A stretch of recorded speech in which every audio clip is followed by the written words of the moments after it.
अस्सलाम वालेकुम। मेरी दादी जी का फरमान था कि खा रुखी तरह सुखी। तो ये वाला जो एक उनका था ना, क्या कहते हैं इसको, डायलॉग, ये बड़ा ही कोई अच्छा था। उस टाइम हमें समझ नहीं आती थी, लेकिन आज मुझे इस बात की बड़ी समझ आई है कि जो आप जितने आप जो है ना सादा खुराक खाते हैं, जितनी रुखी रोटी खाते हैं ना, जितनी मतलब कि ऑयल के बगैर, चीनी और इस तरह की जो गंदी मंदी चीज़ें जिससे बहुत बीमारियाँ फैल रही हैं, इस तरह की चीज़ों से आप जब दूर रहते हैं ना और इस तरह का खाना सादा खाते हैं ना, आप उतनी लंबी आपकी ज़िंदगी होती है, आप उतने सुखी होती हैं। आपको डॉक्टरों से फिर दूर रहना पड़ता है और ये बहुत ज़रूरी चीज़ है। आजकल के दौर में बंदा जो है ना जितना खाता नहीं है, जितने डॉक्टर ऊपर पैसे लगवा देता है बंदे के, भाई अभी आपको ये हो गया, ये हो गया। तो मेरी जो हमसाई थी ना, इसके बच्चों ने इतनी ज़िद की थी, यकीन करें, ये लोग ना बाहर से खाना खाते हैं ना, तो वो बेचारी कहीं गई हुई थी, तो उसने जो है ना आज मेरे सर पे इन 3 लोगों को थोपा कि भाई तुम ना आज इनको अपने घर पे रखोगी और इनको जो है ना मतलब कि खाना खिला देना, जो भी होता है। वो बेचारी को बहुत, उसके बहुत करीब रिश्तेदार वो अस्पताल में पड़े हैं ना, तो अब वो बच्चों को तो वहाँ नहीं लेके जा सकती। अब बच्चों ने अब इतना रोला डाला, हमने फ़राइज़ खाने हैं, मुझे तो ये भी नहीं पता था ये फ़राइज़ होते हैं, साथ चिकन खाना है, साथ उबले हुए चावल खाने हैं। मुझे समझ नहीं आई कि ये कौन सा कॉम्बिनेशन है जो ये बच्चे मुझसे करवाना चाह रहे थे। मेरा बिल्कुल भी इस तरह का मूड नहीं था, ना ही हम लोग, तो भाई हम सादा खाने वाले लोग हैं। दाल खा ली, तवे पे आलू बना के खा लिए, चिकन बनाते हैं तो फिर साथ हम इस तरह की चीज़ें नहीं बनाते। ज़ाहिर है हमने तो अपनी डांग टपाने होते हैं ना, हम लोगों को तो ये होता है ना कि आज हमारी सालन सही पक जाए और कल के लिए भी कुछ बच जाए। अब मेरी अम्मी को इस तरह की चीज़ें करके बहुत गुस्सा आता है। वो कहती हैं एक चीज़ बनाओ और वही सब खाएं, लेकिन यहाँ एक क्या, दो क्या, तीन तीन चीज़ें ना। अब आलू बंदा सोचता है सुबह नाश्ते पे तवे पे पका लेंगे, चलो हमारा एक तरह का नाश्ता चलो गुजर जाएगा। एक मतलब हम इसको बोलते हैं ना अपनी ज़बान में कि हमारा एक डांग टाप गया ना। डांग टाप का मतलब ये होता है कि भाई हमारा चलो एक चीज़ जो है ना वो हमारी हो गई, नाश्ता हो गया। फिर हम दोपहर के लिए तो हम इतना नहीं करते, हम फिर शाम को बनाते हैं, वो दोपहर भी होती है, वो रात भी होती है, वो सारा इकट्ठा हो जाता है। अब रात को मेरी अम्मी ने चिकन बनाने के लिए कहा कि हम लोग चिकन बना लेते, सालन हो जाता है, थोड़ा सा शोरबा शोरबा रख के हम फिर सुबह गुजारा कर लेते हैं। पाकिस्तान के 70% जो है ना लोग ऐसे ही करते हैं कि रात को खाना जो बनता है ना उसमें से थोड़ा सा रख लेते हैं सुबह के लिए। अब ये ऐसे कोई फितने बच्चे थे ना, यकीन करें, मैंने तो इनको माँ को कहा, मैंने कहा कि भाई जो है ना मैं इस तरह के लफ्ज़, वो मेरी वीडियो देखती होती है क्योंकि मैं मोबाइल भी उसी का इस्तेमाल कर रही होती हूँ और डाटा भी उसी का इस्तेमाल कर रही होती हूँ, तो वो मेरी बातों को माइंड नहीं करती। मैंने कहा इतने को फितने तुम्हारे बच्चे हैं ना, इन्होंने मेरा ऐसा मतलब, इतनी गर्मी थी। अब मैंने इनको इतना समझाया, मैंने कहा मैं तुम लोगों को आलू वाले चावल बना के दे देती हूँ। मेरे दिमाग में ये था कि मेरी अम्मी को गुस्सा ना आ जाए ना कि चिकन भी साथ बना लिया, चलो कल चिकन बन जाता तो साथ में तुम लोगों को खीरे शीरे काट के दे दूँगी, चलो भाई जो हमारा। नहीं, उन्होंने तो धाड़े धाड़े डालना शुरू किया। हमने तो फ्राई वाला चिकन भी खाना है, साथ फ्राई आलू हों, साथ उबले हुए चावल। अब देखें ना, ये कोई हमारे जैसा बंदा सोचे कि भाई हम लोग, अगर मैं अकेली होती ना तो मैं ये 3 चीज़ें 3 दिन पकाती। एक दिन चावल बना लेती, चलो मैं कुछ भी ना डालती, बीच में प्याज वाले बना लेती, मेरा एक डांग टप जाता। फिर मैं आलू जो है ना वो एक दिन वो बना लेती, एक दिन मैं चिकन बना लेती, मेरा गुजारा हो जाता। लेकिन ये जो बच्चे, मेरी माफ़ करे अल्लाह, फिर साथ केचप ठूस के फिर इस तरह की चीज़ें कर के फिर वो इतना डीप फ्राई वो चिकन बना हुआ था। मेरी अम्मी को इतना गुस्सा आया, इतना तेल लग गया, इतनी पता नहीं चीज़ें, फिर वो इतना गंद मचा खड़ा था, मेरे हाथ में कपड़ा था और मैं उसको रगड़े जा रही थी, चीज़ें साफ़ करी जा रही थी।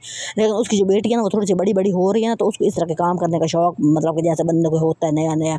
जैसे मुझे याद है, हम लोग क्योंकि सादा से लोग हैं, मुझे आटा गूँधने का शौक़ होता था ना, लेकिन आजकल के बच्चे बड़े हो रहे हैं, उनको उनका दिल चाहता है वो इतनी अजीब अजीब चीज़, मुझे तो नाम ही नहीं आ रहा था, वो क्या कहते हैं उसको, वो जो क्या होती है, मैकरोनियाँ, इस तरह की चीज़ें बनाने का उनको शौक़। नूडल बना रहे होंगे, अजीब अजीब से खाने, और ये कोई भी सेहत के लिए चीज़ अच्छी नहीं है ना। ये देखा, मैं इसको मैरिनेट करके दे रही थी, छुरी लगा के कि भाई अब ये देखें, हम लोग मतलब इतना सा चिकन होता है ना, हम इसमें कोई दाल डाल देते, थोड़ा शोरबा गाढ़ा हो जाता है, हम लोग जनाब जी रात को भी गुजारा कर लेते, सुबह भी एक कटोरी बचा के उसी के साथ कोई रोटी शोटी खा लेते हैं और हमारा गुजारा हो जाता है। लेकिन यहाँ पे अलग से चिकन, अलग से आलू। मेरी अम्मी ने तो जनाब, मैंने अपनी अम्मी से कहा, मेरी अम्मी ने कहा मैं आप जो है ना नमाज़ पढ़ने जाके कोई तस्वीर पढ़ लें। मेरे दिमाग में ये था कि ये नो मतलब ये तो खा के अपने घरों में चले जाएंगे और मेरे सर पे ये सारे बर्तन टूटेंगे, तो मेरी अम्मी कहेंगे वो तो 6 बच्चे थे तो तेरा दिमाग हिला हुआ था, तूने ऐसा क्यों किया। अब देखे ना, एक बंदा जो होता है उसका रख रखाव होता है बंदे के साथ, मतलब कि वो भी मेरे साथ अच्छे बंदा। अब कंजूसियाँ एक हाथ है, मैं अपने घर वालों के साथ कंजूसी कर सकती हूँ, उनको मेरी बात समझ आ जाएगी कि भाई हमने सारी चीज़ें इकट्ठी नहीं बनानी, एक एक करके हम बनाते हैं। अब मैं तीसरे बंदे को कैसे समझाऊँ, मैंने उनको इतना मैंने कहा तुम आलू के चिप्स खा लो, खा लिया आलू के चिप्स का, नहीं मैंने कहा तुम आलू वाला चावल, मैंने कहा एक डिश चलो तुम बना लो। उन्होंने ऐसा बांड किया ना, यकीन करें कि मैं सोच रही थी कि इस तरह के बच्चे जो जिन लोगों के घरों में होते ही ऐसे बच्चे हैं उनका क्या हाल होता होगा। तो आगे से मुझे कहते हैं कि उन लोगों के घरों में फिर ना कुक खड़ा होता है और उनके घरों में जो है ना काम वाली माई खड़ी होती है। मैंने कहा काम वाली माई जो है ना, अब ज़ाहिर अब ऑयल तो तुम लोगों को अपना ही लग रहा है ना, मिर्चे शिर्चे जो मिसाले शसाले हैं, कॉर्न फ्लोर, इस तरह की चीज़ें तो तुम्हारी अपनी जितनी लग रही है ना वो तो हमारे घर से थोड़ी लाएगी, वो तो हमारा खर्चा है ना।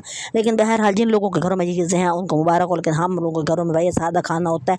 और सादा खाना खाने के बावजूद आप यकीन करें मेरी अम्मी इतनी सादा खाना खाती हैं, इतना मतलब रात की बची रोटी खा लेती हैं। आप सोचें, आप रात की बची हुई रोटी, मेरे जैसा बंदा मैं नहीं खा सकती रात की बची हुई रोटी ना। इसके बावजूद उनको ब्लड प्रेशर हुआ हुआ होता है, और वो जो है ना उनका दिमाग मतलब कि आउट हो जाता है। वो आउट इस तरह के कामों से हो जाता है कि मतलब जैसे ये वाली हरकत हो रही थी। तो ये बहुत सीरियस वाला, बहरहाल ये जो है ना चीज़ें हमने बना ली थी।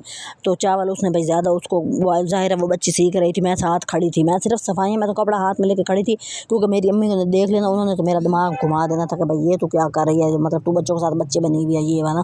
उनको तो अपनी पता, मैंने कहा अम्मी मैं उसका मोबाइल बाढ़ में जाए, तेरा मोबाइल बाढ़ में जाए, तेरा चैनल बाढ़ में जाए, तेरी हर चीज़। उन्होंने तो मुझे जो ऐसे ना ऐसे एक साइड पर कर दिया ना, उन्होंने मेरी माँ बहन जो होती है वो खुद ही मेरी माँ थी, उन्होंने मेरी बहन भी सारा कुछ एक कर दिया कि भाई जो है ना तूने इनको सर पे चढ़ाया हुआ है, तूने ये किया है। अब इस तरह का खाना था, यकीन करें एक बोटी जो है ना मेरी अम्मी ने चखी और उनको इतना गुस्सा आया, वो ऑयल बाकायदा गिर रहा था ना, पता नहीं वो बच्ची ने तेज़ आंच नहीं रखी हुई थी या जो भी था, बहरहाल वो ऑयल गिरना शुरू हो गया तो उनको ज़्यादा गुस्सा आ रहा था। अच्छा बहरहाल हम लोगों का जो है ना वो खाना शाना बन गया, बेइज्जती भी करा ली, हम बच्चे तो खा के चले गए और मैंने सारा पकड़ा हुआ था क्योंकि बर्तन भी सफाई भी करनी थी। और आप लोग जो है ना इस तरह का टॉपिक अगर आपके घरों में भी होता है ना, इस तरह का एक हम लोग तो रूखी सूखी खाने वाले लोग हैं, तो प्लीज़ मुझे ज़रूर बताएं। मेरे चैनल को आपको सपोर्ट ही नहीं कर रहे, मेरे चैनल को बहुत सपोर्ट हो, जरा मेरा वाइट टाइम कंप्लीट कराएं ताकि मैं भी अपना मोबाइल हूँ और अपनी मर्ज़ी से मैं अपना वीडियो बनाऊँ, मुझे किसी से मांगना ना पड़े ना। और मेरे जो है ना चैनल को कोई सब्सक्राइब ही नहीं बढ़ रही, आगे स्टॉप हो जाती है एक ही जगह पे मेरी चीज़ें।